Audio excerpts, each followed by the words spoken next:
Ask track to reality series में हमारे एक ऑडियंस हैं गुड़गांव से राजन दीक्षित। उन्होंने पूछा है कि जब उन्होंने घर लिया था तो उन्हें ऐसा लगा कि उन्होंने बहुत अच्छा डील नेगोशिएट किया है बिल्डर के साथ, लेकिन घर खरीदने के बाद पोजीशन के बाद उन्हें ये पता चला कि उनके नेक्स्ट डोर नेबर ने उनसे कम रेट पे उसी साल बुक किया था।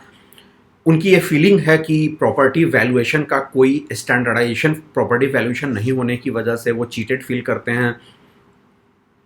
मैं रवि सिन्हा हूं और प्रॉपर्टी वैल्यूएशन के इस कॉम्प्लेक्सिटी पे आज मैं बात करने जा रहा हूं। शायद ये बहुत सारे बायर्स को हेल्प करे। देखिए, मैच्योर्ड जितने भी प्रॉपर्टी मार्केट्स हैं वहाँ पे प्रोफेशनल प्रॉपर्टी के वैल्यूअर्स होते हैं। हमारे यहाँ चूंकि प्रॉपर्टी के वैल्यूअर्स नहीं हैं, इसलिए प्रॉपर्टी मार्केट बहुत ही नॉन ट्रांसपेरेंट होता है।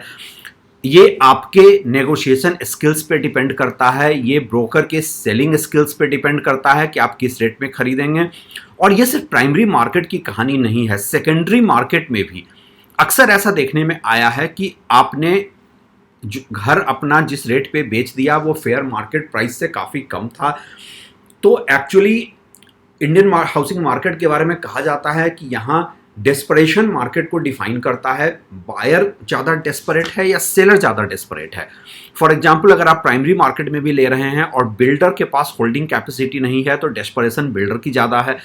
अगर बिल्डर के पास होल्डिंग कैपेसिटी है और एक जो जिसको साइकोलॉजी में हम कहते हैं FOMO factor, fear of missing out, वो ऐसा सेंटिमेंट क्रिएट करता है तो आप जल्दी खरीदने की वजह से ज़्यादा महंगे खरीद लेते हैं।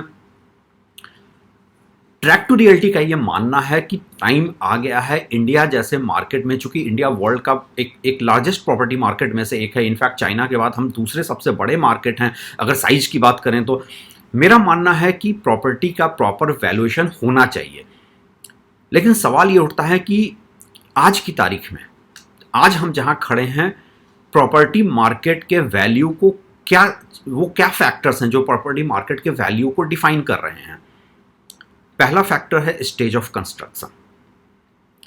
दूसरा, जैसे मैंने कहा, डेस्परेशन किसकी ज़्यादा है, बिल्डर के पास होल्ड करने की एबिलिटी है या नहीं है। तीसरा है एक मार्केट कार्टलाइजेशन। बहुत सारे मार्केट में ऐसा देखा गया है कि बिल्डर्स का एक कार्टलाइजेशन होता है कि इस रेट से नीचे हम नहीं बेचने जा रहे हैं। और ये कार्टलाइजेशन इसलिए भी होता है कि बिल्डर और ब्रोकर को ये ऐसा लगता है कि हम इस मार्केट में इस प्राइस पॉइंट पे सेल को सस्टेन करा लेंगे। बायर का जो एक अपना फोमो फैक्टर होता है कि कहीं ऐसा नहीं कि मैंने आज नहीं खरीदा तो कल और महंगा हो जाए, वो भी प्रॉपर्टी के मार्केट के रेट को डिफाइन कर रहा है आज की तारीख में। सेल्स स्ट्रेटजी डेवलपर की कैसी है। तो ये कुछ फैक्टर्स हैं जो आज प्रॉपर्टी मार्केट को डिफाइन कर रहे हैं। क्या ये बदल सकता है? मेरा मानना है ये बिल्कुल बदल सकता है अगर हम प्रॉपर्टी वैल्यूएशन को पूरी तरह से एक ट्रांसपेरेंट कर दें, इकोनॉमिक फंडामेंटल्स बेस्ड कर दें। सबसे पहले तो प्रॉपर्टी वैल्यूएशन जो है, प्रॉपर्टी वैल्यूअर्स जो हों वो इंडिपेंडेंट होने चाहिए। ब्रोकर जो आज की तारीख में होता है वो बायर या बिल्डर में से किसी एक को रिप्रेजेंट करता है। इवन अगर हम लॉयर्स की भी बात करें तो लॉयर किसी एक पार्टी को रिप्रेजेंट करता है ड्यू डिलिजेंस के प्रोसेस में। इंडिपेंडेंट वैल्यूअर वो होना चाहिए जो ना तो बायर को ना सेलर को किसी को रिप्रेजेंट नहीं करता है। उसकी रिपोर्ट एक अपनी objective authentic report economic fundamentals के आधार पर होनी चाहिए। प्राइस इंडेक्स जो है वो सेंटिमेंट ड्रिवन नहीं होना चाहिए, वो पूरी तरह से इकोनॉमिक फंडामेंटल पे होना चाहिए। अब उस इकोनॉमिक फंडामेंटल को डिराइव करने के लिए आपको वैल्यूअर्स को डिमांड और सप्लाई डायनामिक्स मार्केट का देखना होगा। एक प्रॉपर्टी में उसे प्रॉपर्टी किस स्टेज पे है, किस कंस्ट्रक्शन में है, अगल बगल के प्रॉपर्टीज में उसका एक कॉम्पिटिटिव एज कैसा है, ये देखने की जरूरत है। वैल्यूअर को ये देखने की जरूरत है कि उस प्रॉपर्टी का रेंटल रिटर्न कितना होगा या उसकी फ्यूचर रीसेल वैल्यू कैसी होगी। अगर प्रॉपर्टी बनकर तैयार है तो ना सिर्फ लोकेशन प्रोफाइल बल्कि एक नेबरहुड प्रोफाइल को भी देखने की जरूरत है कि इस बगल में वो सोशल नेबरहुड प्रोफाइल कैसा है।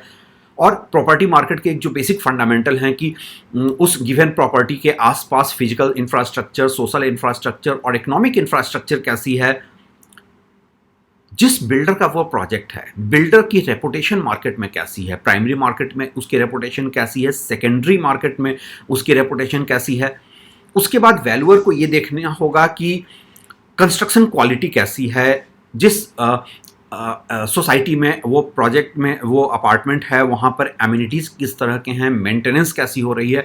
और सबसे बड़ी बात है कि एक जो प्रॉपर वैल्यूएशन रिपोर्ट होगी, ये एक ऐसे इंडिपेंडेंट वैल्यूअर के पास से निकल कर आनी चाहिए जो ना तो बायर को रिप्रेजेंट करता है ना सेलर को रिप्रेजेंट करता है, और वो एक इकोनॉमिक टूल्स और फंडामेंटल्स से ड्राइव कर रहा है कि इस मार्केट की वैल्यू क्या होनी चाहिए। क्या इंडियन हाउसिंग मार्केट में इसकी ज़रूरत है? क्या ऐसा होना फिजिबल है? सच तो यह है कि इसकी ज़रूरत बहुत है, लेकिन इसकी फिजिबिलिटी पे एक बहुत बड़ा क्वेश्चन मार्क है, क्योंकि इंडियन हाउसिंग मार्केट को एक नॉन ट्रांसपेरेंट बनाए रखने के लिए, प्रॉपर्टी प्राइसिंग को वेग बनाए रखने के लिए बहुत सारे वेस्टेड इंटरेस्ट बैठे हैं। अनफॉर्चुनेटली बायर के एंगल से कोई नहीं देख रहा है कि एक प्रॉपर्टी वैल्यूएशन होनी चाहिए, और अगर ये वैल्यूएशन होता है तो ये मार्केट में न सिर्फ बायर को हेल्प करेगा, बट लॉन्ग टर्म में अगर हम बड़ी पिक्चर देखें तो ये बिल्डर्स को भी काफ़ी हेल्प करेगा, क्योंकि फिर बिल्डर बायर कॉन्फ्लिक्ट दूर हो जाएंगे, आपका एक प्रॉपर्टी बाइंग एक्सपीरियंस बेटर होगा, और ये ओवरऑल प्रॉपर्टी मार्केट के लिहाज से बहुत ही अच्छा होगा।